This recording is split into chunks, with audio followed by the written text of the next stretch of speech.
भीमराव अम्बेडकर जी की 135वीं जयंती कल पूरे देश में भारतीय जनता पार्टी के सभी कार्यकर्ताओं ने और देश में रहने वाले सभी लोगों ने कल बाबा भीमराव अम्बेडकर जी की जयंती को मनाने का काम किया। तो बहुत बड़े दो प्रोग्राम, देश के लोकप्रिय प्रधानमंत्री नरेंद्र मोदी जी का आगमन कल हरियाणा में रहा, बड़े ऐतिहासिक प्रोग्राम रहे।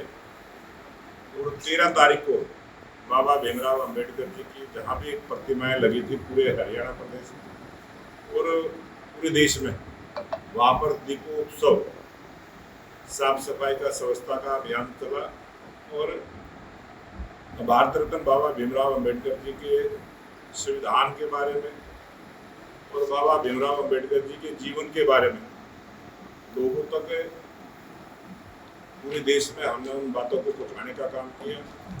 और जो कांग्रेस पार्टी सिर्फ अपने वोट की राजनीति करती रही और बाबा भीमराव अम्बेडकर जी का जो सम्मान भारतीय जनता पार्टी की सरकार ने दिया है वो भी कभी कांग्रेस पार्टी के शासन में या कांग्रेस पार्टी ने नहीं दिया। उन सब बातों को ध्यान में रखते हुए भारतीय जनता पार्टी का 15 अप्रैल से लेकर 25 अप्रैल तक का प्रत्येक जिले में इस प्रकार की एक संगोष्ठी करने का कार्यक्रम रहेगा। और उस पूरे विषय पर बात रखने के लिए अपने बीच में लाल सिंह आर्य जी पहुंचे हैं। मैं निवेदन करूंगा कि वो बाबा भीमराव अम्बेडकर जी के जो 15 अप्रैल से 25 अप्रैल तक के जो कार्यक्रम है और जो हमारे रूपरेखा उसके बारे में हमको जानकारी दें। अगर जी आपसे दो सवाल कर लें। एक तो पूर्व मुख्यमंत्री भूपेंद्र सिंह हुड्डा आरोप लगा रहे हैं कि मंडियों में जो है किसानों की फसल अच्छी तरीके से नहीं हुई। आज आप जागरूक चैनल के मतदाता हैं और हमारे भारतीय जनता पार्टी के सभी नेता डेली मंडियों में प्रवास करते हैं। कोई भी हरियाणा की ऐसी मंडी नहीं है जिसमें भारतीय जनता पार्टी का कोई ना कोई नेता जाके डेली समीक्षा ना करता हो। ये पहली ऐसी सरकार है लोकप्रिय मुख्यमंत्री नायब सिंह सैनी के नेतृत्व में जो चल रही है कि किसानों को किसी भी प्रकार की असुविधा ना हो, उनकी सुविधा का पूरा ख्याल रखते हुए हम निरंतर निगाहें बनाए रखते हैं। चाहे उनके बाढ़ का मामला है, चाहे उठान का मामला है, चाहे उनकी पेमेंट 72 घंटे में उनके खाते में पहुंचाने की बात है। ये हरियाणा ऐसा प्रांत बना है जो 24 फसलें हमें खरीदने का काम करते हैं और किसान की पेमेंट सीधे किसान के खाते में देने का काम करते हैं। आज राजनीतिक रूप से कांग्रेस के लोग आरोप लगाते हैं। मैं निवेदन करूंगा कांग्रेस के लोग मंडियों में जाएं और जो सुविधाएं हमने किसानों को दी पर उसका जायजा लें। लेकिन बाबा साहब भीमराव अम्बेडकर के नाम पे आपको लगता नहीं कि सिर्फ राजनीति होती है? जहाँ उनके स्टैचू होते हैं उनकी सफाई नहीं हो पाती, जो उन्होंने हमें दिया था उस चीज की पालना नहीं हो पाती, तो क्या आपको लगता नहीं सिर्फ उनके नाम पे राजनीति की जाए? बिल्कुल बाबा भीमराव अम्बेडकर जी के नाम पर जो कांग्रेस पार्टी राजनीति करती रही वो सवाल आप मेरे से कर रहे हैं। लेकिन भारतीय जनता पार्टी की सरकार 6 वर्ष का शासन अटल बिहारी वाजपेयी जी के समय में रहा और अब 11 वर्षों से देश के लोकप्रिय प्रधानमंत्री नरेंद्र मोदी जी का आपने देखा है अनेक अवसरों पर बाबा भीमराव अम्बेडकर जी का जो सम्मान वो सारा लाल सिंह जी भी आपको बताएंगे और सारी जानकारी सुना। अच्छा, दीपेंद्र हुड्डा भी ये कह रहे हैं कि हिसार एयरपोर्ट तो बना दिया लेकिन मैम का एयरपोर्ट यूपी में ले गए। मैम का एयरपोर्ट जो बनना था वो यूपी में ले गए। अब देखो कितनी बड़ी झूठ बोलते हैं। क्या मैम का एयरपोर्ट कहीं दूसरी जगह जा सकता है? एक बार वो प्रैक्टिकली कहीं ऐसा हुआ हो तो बताएं पहले। इतनी बड़ी बड़ी झूठ बोलने के मास्टर हैं कांग्रेस के लोग। और मीडिया वालों से कहूंगा कि इनका जो झूठ है वो झूठ के तरीके से आपको दिखाना भी चाहिए कि कितनी बड़ी झूठ बोलते हैं। अच्छा, एक दिल्ली ममता बनर्जी की अगर बात करें, पश्चिमी बंगाल में लगातार दंगे हो रहे हैं और वक्फ बोर्ड बिल को लेकर जो है लगातार हिंदुओं पर अत्याचार किया जा रहा है, उनकी दुकानों पर हमला किया जा रहा है, मकाने तोड़ी जा रहे हैं, महिलाओं को पीटा जा रहा है सरेआम।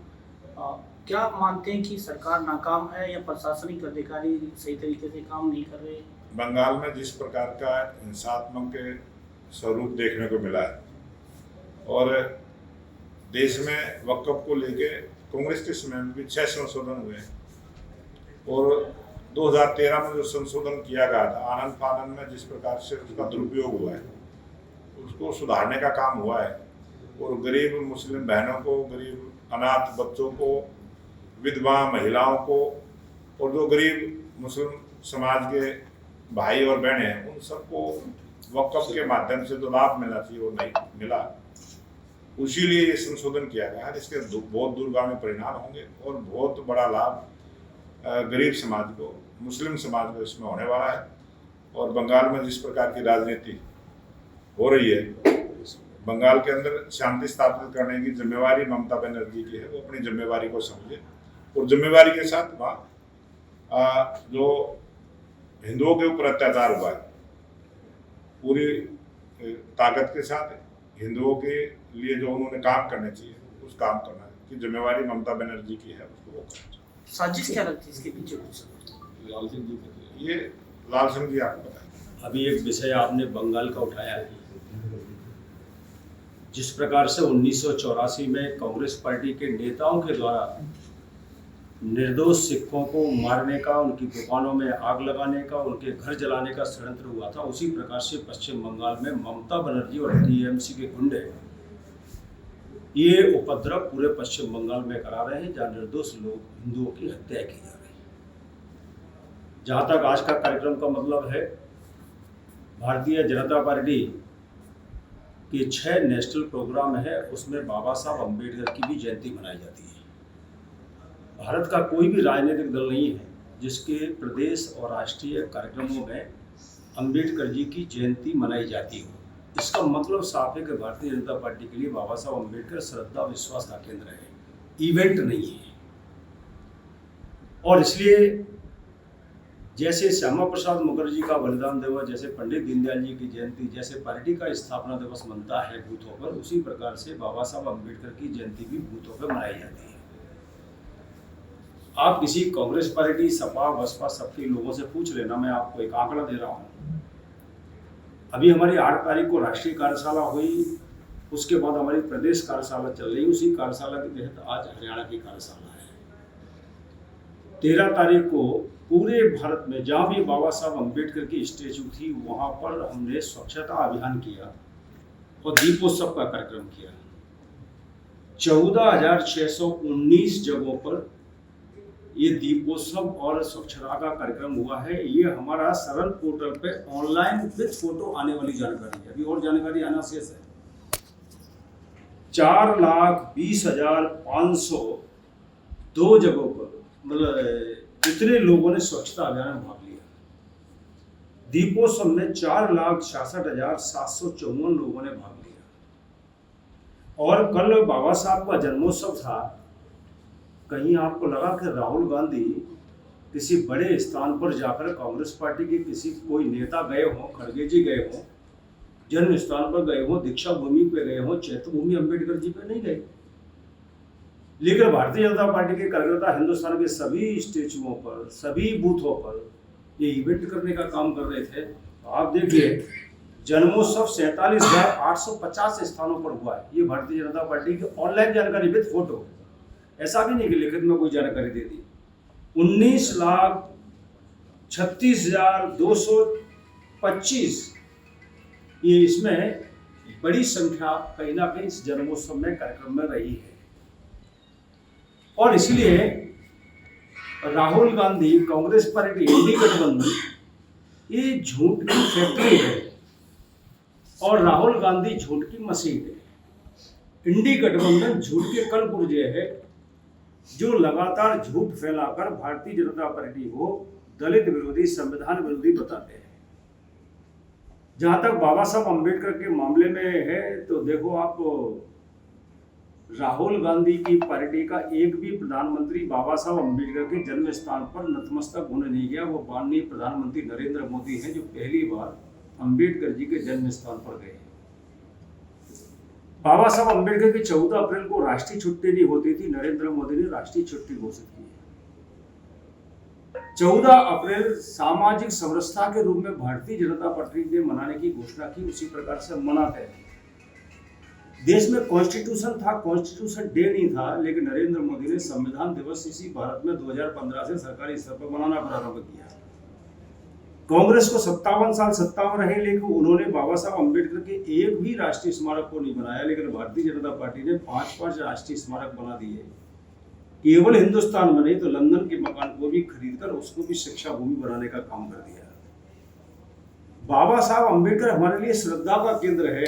कांग्रेस पार्टी के लिए इवेंट हो सकते हैं और इसलिए कांग्रेस पार्टी ने नेहरू, राजीव गांधी, इंदिरा गांधी, संजय गांधी के नाम से योजना के नाम रखे, लेकिन अम्बेडकर जी के नाम से एक भी योजना का नाम नहीं रखा। ये नरेंद्र मोदी हैं जिन्होंने भीम ऐप नाम बाबा साहब अम्बेडकर के नाम से रखने का काम कर दिया।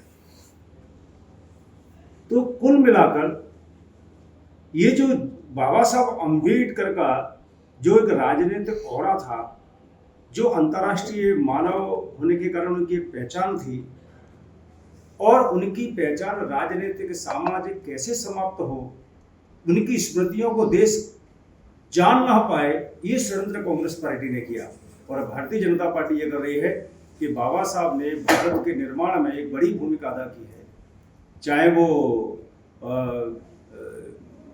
भाकल वो बांध है, सतलुज बांध है, उसकी कल्पना हो, चाहे आरबीआई की स्थापना लेकर उनकी कल्पना हो, चाहे स्त्रियों के सशक्तिकरण का मामला हो, चाहे श्रमों के सशक्तिकरण का मामला हो, चाहे भारत के संविधान लिखने का मामला हो, उन्होंने भारत को दिया है। इसलिए बाबा साहब ने भारत को दिया है तो आम आदमी को बाबा साहब के ये जो किया है उसकी जानकारी कहीं ना कहीं होना चाहिए। और भारतीय जनता पार्टी नीचे बूथ तक बाबा साहब के विचारों को, बाबा साहब की प्रेरणा को ले जाने का काम कर रहे हैं। उसी के लिए भारतीय जनता पार्टी की प्रदेश की कार्यशाला है। यहाँ जो कार्यकर्ता आएंगे वो सभी जिलों में जिला गोष्ठियाँ करेंगे। उन जिला गोष्ठियों में ये सब जो विषय है संविधान को लेकर है, आरक्षण को लेकर है और बाबा साहब को लेकर है, ये विषय कहीं ना कहीं रखने वाले हैं। कांग्रेस पार्टी कहती आरक्षण खत्म कर देंगे, लेकिन मैं कहता हूँ संविधान में आर्थिक आधार पर आरक्षण की कोई व्यवस्था नहीं है। ये बाबा साहब ने लिखा है संविधान में। ये संविधान में 284 लोग हैं, उन्होंने स्वीकार किया कि आर्थिक आधार पर, धार्मिक आधार पर कोई चीज नहीं होनी चाहिए। लेकिन कांग्रेस पार्टी और इनका इंडी गठबंधन पिछड़े वर्ग के नाम पर दलित और आदिवासियों का आरक्षण खा रहे हैं और अल्पसंख्यकों को धार्मिक आधार पर केरल में आरक्षण दे रहे हैं, कर्नाटक में 4% आरक्षण देना प्रारंभ कर दिया, तेलंगाना में आरक्षण देने का काम कर रहे हैं। पहले कांग्रेस पार्टी के समर्थन में आंध्र प्रदेश की सरकार थी, वहाँ धार्मिक आधार पर आरक्षण दिया। तो बाबा साहब जिसे स्वीकार नहीं करते वही कांग्रेस पार्टी करती है। इसका मतलब है कि वो बाबा साहब का अपमान करते हैं। बाबा साहब 370 धारा नहीं चाहते थे, कांग्रेस पार्टी ने 370 धारा लगाई, SC/ST का आरक्षण छीन लिया। 370 खत्म होने के बाद पहली बार आदिवासी विधायक आजादी के बाद जीत कर आए। लेकिन सर अखिलेश यादव हो या फिर कांग्रेस पार्टी के नेता हो, वो तो साफ तौर पर ये कह रहे हैं कि धरातल पर कुछ हो रहा है और इवेंट करने में मुझे लगता है कथनी करनी में अंतर तब होता है जब हम कहते हो करते नहीं हो। 57 साल कांग्रेस की सरकार रही और सपा की सरकार भी रही है, उनके पिताजी भी रहे, वो भी मुख्यमंत्री रहे। दलितों के कल्याण की योजनाएं कौन सी चालू की? लेकिन नरेंद्र मोदी ने 2014 से गरीब कल्याण योजना चालू की। जिनके पास मकान नहीं उसको मकान, जिसके पास शौचालय नहीं उसको शौचालय, जिसके पास दवाई के लिए पैसा नहीं उसको आयुष्मान कार्ड। ये कांग्रेस ने क्यों नहीं किया? इसका मतलब है कि कांग्रेस दलितों का, आदिवासियों का, गरीबों का उत्थान नहीं चाहती। वो उनको केवल वोट बैंक बना के रखना चाहती है, उनको भड़काकर वोट कवड़ना चाहती है।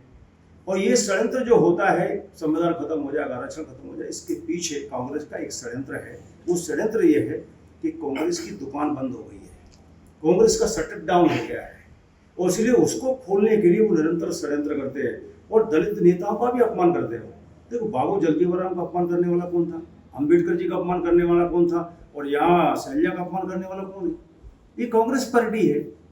भारतीय जनता पार्टी तो महापुरुष किसी भी समाज में पैदा हुआ हो, भारत का और सभी का महापुरुष होता है, उस हिसाब से वो सम्मान करने का काम करते हैं। लेकिन सर, आप कह रहे हैं कि राहुल गांधी सम्मान नहीं करते, वो तो संविधान अपनी छाती पे लगा कर रखते हैं, हमेशा अपने साथ संविधान की कॉपी लेके रखते हैं, जनसभाओं में अपने संविधान को दिखाते हैं। अच्छा, संविधान दिखाना ये आवश्यक है कि संविधान के हिसाब से चलना ये आवश्यक है। जब उनकी सरकारें सभी प्रदेशों में थी, केंद्र में सरकार थी, तब संविधान के हिसाब से नहीं चले। संविधान में क्या कहा है? आर्थिक, राजनीतिक, सामाजिक न्याय है, अवसर की समानता। आप बताइए, एक आदिवासी महिला को नरेंद्र मोदी जी राष्ट्रपति बनाने के लिए कहते हैं, तो यही कांग्रेस पार्टी कहती है कि रबड़ की स्टाम्प है, यानी कि एक आदिवासी महिला का अपमान कांग्रेस पार्टी करती है। हमसे कहते थे हम अल्पसंख्यक विरोधी है, हमने अब्दुल कलाम आज़ाद को जिन्होंने देश के मान सम्मान स्वाभिमान के लिए काम किया, उनको राष्ट्रपति बनाया। हम जो कहते हैं वो करते हैं। कांग्रेस केवल दिखावा करती है, करती कुछ नहीं है। अच्छा, एक अंतिम सवाल है, आप ये बताइए कि कांग्रेस का अधिवेशन हुआ था अभी, क्या लगता है उस अधिवेशन से कुछ कांग्रेस ने रणनीति बनाई है, नई ऊर्जा के साथ आएगी या फिर कोई विशेष कार्यक्रम लेकर आएगी? कांग्रेस में अब ऊर्जा रह ही नहीं गई है। राहुल गांधी को कांग्रेस ने 1 दर्जन बार प्रोजेक्ट कर लिया, प्रियंका को प्रोजेक्ट कर दिया, सोनिया को प्रोजेक्ट कर दिया, ऊर्जा बची नहीं है। कारण क्या है? भारत का मतदाता ये समझ गया है कि झूठ बोलने वाली सबसे बड़ी कोई पार्टी है तो वो कांग्रेस पार्टी है। और इसलिए ये मतदाता को मालूम है कि ये जो कहते हैं वो करते नहीं है। और इसलिए नरेंद्र मोदी जी के प्रति देश के आम नागरिक की, गरीब की, महिला की, किसान की ये विश्वास श्रद्धा पैदा हो गया है कि ईमानदार प्रधानमंत्री भारतीय जनता पार्टी ने दिया है और ये सबके कल्याण के लिए काम कर रहा है। इसलिए वो मंत्र देते हैं, सबका साथ, सबका विकास, सबका विश्वास। हम जो मकान दलित आदिवासी को दे रहे हैं वो अल्पसंख्यकों को भी दे रहे हैं। हम किसी के साथ अन्याय नहीं कर रहे, लेकिन इन लोगों ने, कांग्रेस पार्टी ने सदैव दलित आदिवासी और अल्पसंख्यकों के साथ लगातार 60 साल तक अन्याय किया। उनके बारे में कभी विचार नहीं किया।